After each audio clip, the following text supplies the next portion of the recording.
জামায়াতে ইসলামী ও ইসলামী ছাত্র শিবিরকে নিষিদ্ধ করেছে সরকার।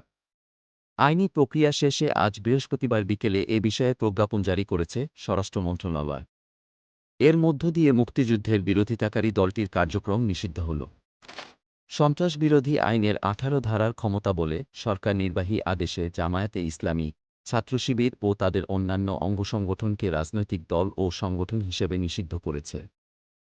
সন্ত্রাসবিরোধী আইনের ১৮ ধারায় বলা হয়েছে, সরকার কোনো ব্যক্তি বা সত্তা সন্ত্রাসী কার্যের সঙ্গে জড়িত রয়েছে বলে যুক্তিসঙ্গত কারণের ভিত্তিতে সরকারি গেজেটে প্রজ্ঞাপন দিয়ে এই ব্যক্তিকে তফসিলে তালিকাভুক্ত করতে পারবে বা সত্তাকে নিষিদ্ধ ঘোষণা ও তফসিলে তালিকাভুক্ত করতে পারবে।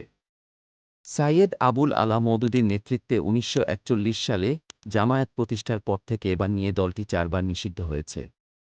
এর মধ্যে ১৯৫৯ ও ১৯৬৪ সালে তৎকালীন পাকিস্তানে এবং ১৯৭২ সালে স্বাধীন বাংলাদেশে অন্য ৩টি ধর্মভিত্তিক দলের সঙ্গে জামায়াতও নিষিদ্ধ হয়েছিল।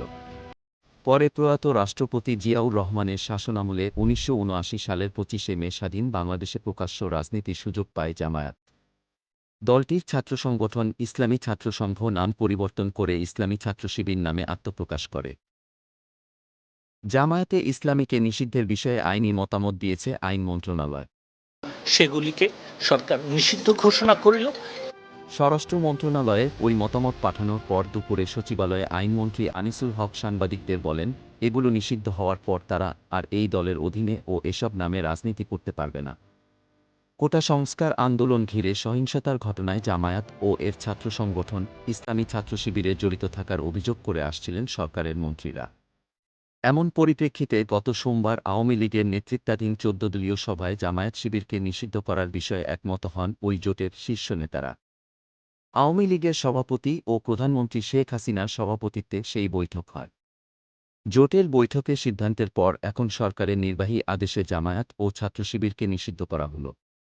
এছাড়া এক রিটের পরিপ্রেক্ষিতে হাইকোর্টের রায়ে রাজনৈতিক দল হিসেবে জামায়াতে ইসলামীর নিবন্ধন বাতিল করেছে নির্বাচন কমিশন। আপিল বিভাগ ওই রায়কে বহাল রেখেছেন। জামায়াতে ইসলামী ও শিবির নিষিদ্ধ হওয়ার পর এসব সংগঠনের সদস্যদের এখন কি বিচারের আওতায় আনা হবে?